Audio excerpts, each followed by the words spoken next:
This is gonna be a tag team, right? Yeah, or, yeah. Yes, because I'm not strong enough to do this the whole time. I know. And you beat Andy at the famous whisking competition, right? I did. Let's How never badly forget did that, you beat please. Andy? What was that? What happened Andy, again? Do you remember Wow, he just that? walked away. Yeah.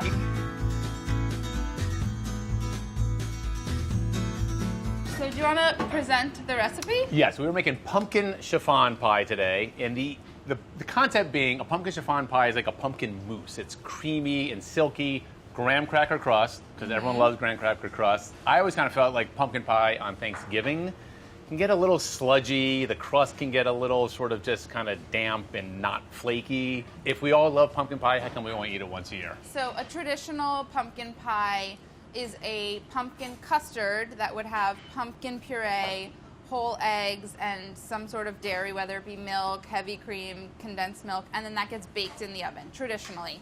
This version of a pumpkin pie, the chiffon, gets its stability and structure from gelatin, which sets it like a Jell-O, and then it gets its lightness from whipping egg whites into it. So it never goes into the oven, and it's eaten cold and sets in the fridge. All right, first things first, graham cracker crust, super easy. Let's open those guys up. We have 12 graham crackers. I don't know why 12 exactly.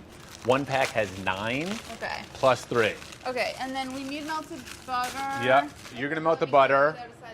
I'm making the graham cracker crust, so it's 9 plus 3 equals 12, I'm told. And then into at the same time? one of these guys, we call these You don't have to processors, just focus right? on one of There us. we go. Okay, so we're just melting butter over here. It's 6 tablespoons of butter, not browning it, just getting it nice and hot and And melty. also, while and we're then doing we'll pour that, it into about 2 tablespoons sugar. processor. You can go a little less if you want it a little less sweet. And I'm allowed to talk, right? I honestly wouldn't go less because in our recipe development, and you were there for this at the tasting, our crust was a little bit soft, and I think that has something to do with the sugar quantity because the sugar makes it crackly and hard in the oven. All right, pinch or 2 of salt, and then you want to just blitz them till they're really fine. So not chunky, but all the way done. Okay, hot butter coming in. Hot butter. Okay. No, we're gonna drizzle in. We drizzle in the thing? Yes. Have you ever made this pie? I just did it like that in a thing. No, okay. No. So what do? We just go like this? Swear to God, I've made this pie before. And then it just incorporates itself this way and it gets all nice and evenly sandy. Oh, I was just doing it by hand, like in a bowl. And then we can do like a quick scrape down.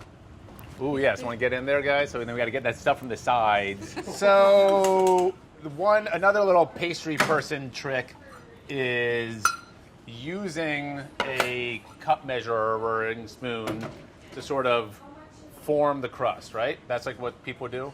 Yeah, so that way you get like a nice evenly pat down layer. The edges of the measuring cup sort of like fit right into the edge of the pie plate so you can get a nice compact even crust all around. All right, so we have a nice, mostly neat That looks crust. great. Get it even. Again, I like to go up to the edge. Then you guys suggested, you and Sola as test kitchen professionals, lower temperature, longer cooking time, right? Right. Instead of being at 350 for like 15 to 20 minutes, we're going to 325 for 20 to 25 so that it doesn't get too dark by the time it's nice and crisp. So that's in there. We are now going to make the custard, which is super simple. So we're going to use the yolks for the custard, which is going to go on the stovetop and cook along with the pumpkin puree, a couple of spices, and the gelatin. And then we're going to reserve the whites to separately whip those and then fold those in to the cooled custard. Okay, and then along with the yolks, we're going to put those in the pot, right? Yeah. No. No. Yolks and milk get whisked together. Oh, yes. And then you can do the dry mixture over there, but we're just whisking the wet ingredients together so that they're incorporated, and then these are going to get stirred into the gelatin mixture on the stove and cooked. So in the gelatin mixture... All right, so 1 packet of gelatin. Right. About a scant 3/4 cup sugar. And let me just say this, doing a tasting in the Bon Appétit Test Kitchen, harder than I expected. I'm really glad you Like, feel you that make way. a pie, normally everyone's like, oh my God, thank you much for this pie, it's so amazing.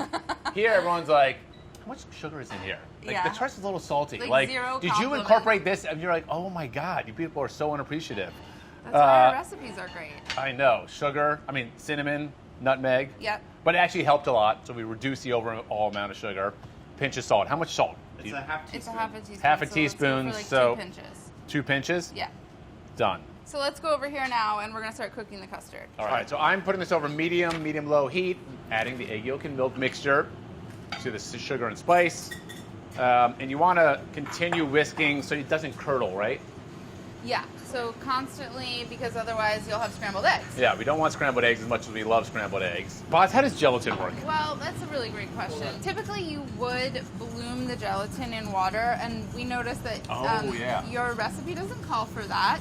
The egg whites are uncooked, so if you are not comfortable eating raw eggs, the recipe is not for you. But if you like Caesar salad dressing, or if you like a whiskey sour, or you like homemade aioli, then you're fine. Yeah. Yeah. So, but the egg yolks are cooked over heat. The egg whites are just whipped without being cooked. I don't have to worry about the frothiness, do I? It doesn't really matter. No, that's just from whisking. And that's going to dissipate. Oh, that's looking pretty nice, right? Yeah, so it's like if you go like this, that it leaves a trail behind, which means it's thickened. If it were completely liquid, it would all just drip off. So like that's a good test to do.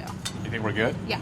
And then I'll open up the pumpkin, or Libby's, tried and true. I would say, yeah, for this, just basic pumpkin puree. You don't want like pumpkin pie mix. You don't No. want the pre-sweetened or flavored stuff. And also you only want Libby's. Yeah. So then the pumpkin is going to bring the temperature of the custard down a bit, but really, as we learned, it's important that it be cool. What you don't want is to cool this completely to like chilled, because there's gelatin in there now, and if you were to just leave it in the refrigerator for an hour and a half and come back later to add your egg whites, it would have set, and then you'd have to disturb the set in order to incorporate the egg whites. Oh, yeah. And then, I don't know what I'm going to do with this, my right hand and left hand. Okay. To make sure you get all that out there. Okay, let's check on the pie This- crust. It's been about 20 minutes. Crust has browned, as you can see, around the perimeter, and it's dry and set. So we'll let this cool now. All right, so while that's cooling, we're going to whip the egg whites. So I think that we have you whipping them to like medium peaks and then streaming in the sugar. You want to take over? Sure. What's your technique? I do this. Oh, This is how I won. that's the how you won the championship. competition? Yeah.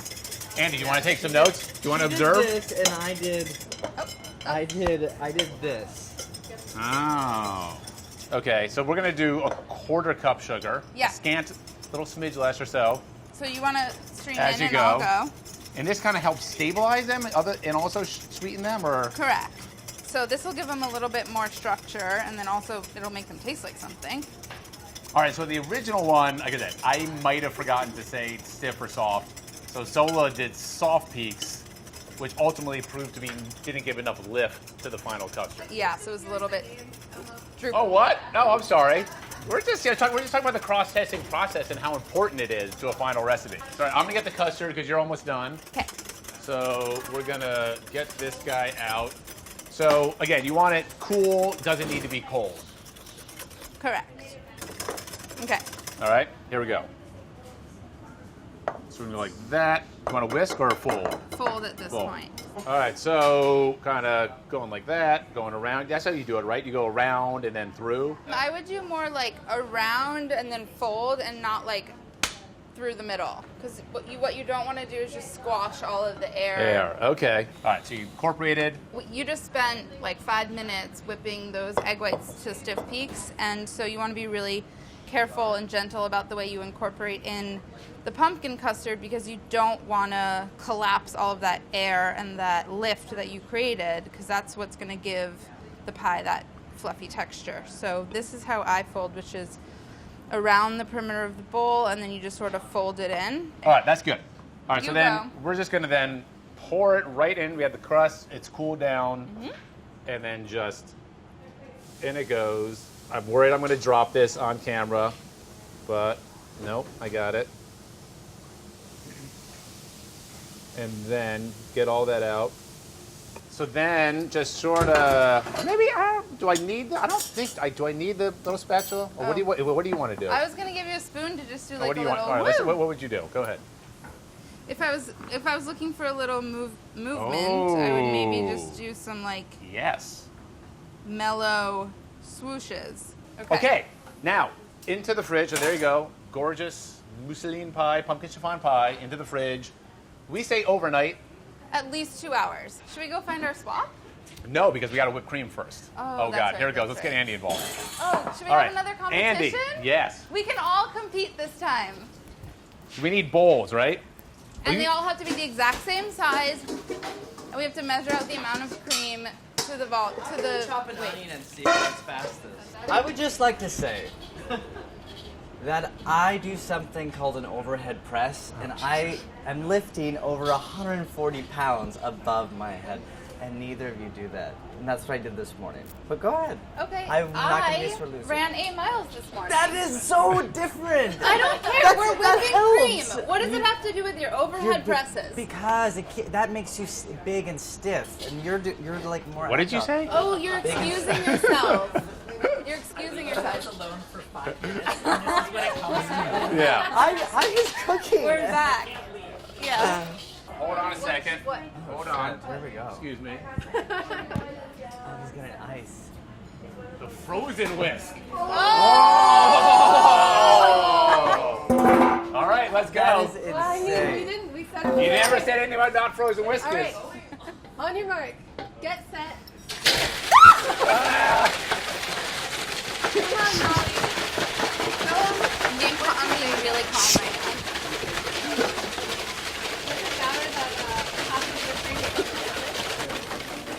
Okay, Adam, you've switched to like a more delicate back and forth now. So many different On the whisking Molly, but I'm techniques. mostly getting it all over the counter. Andy's doing really well. Andy's taking the lead. Really thickening up there. What about Molly's? Molly and Andy, yeah. We're at 1.5 minutes. Oh!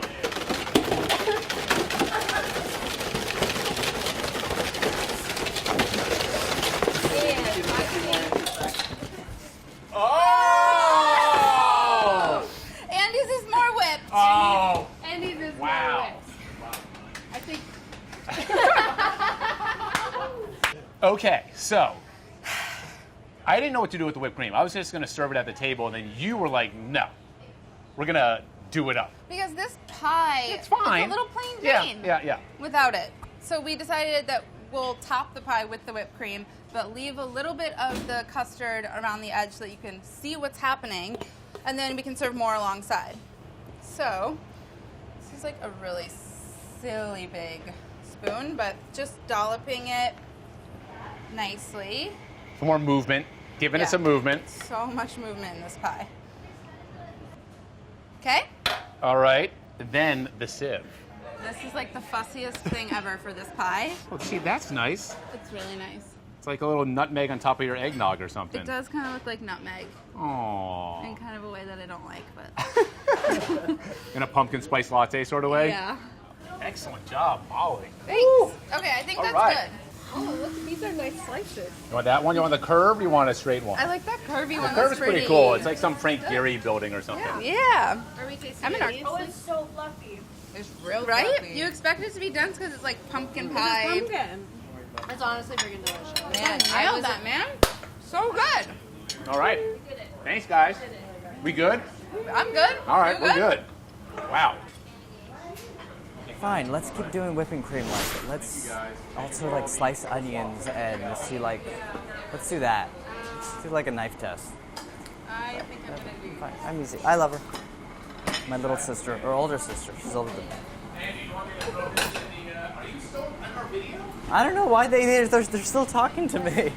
This is not your video. I don't know. They keep talking to me. Oh my god.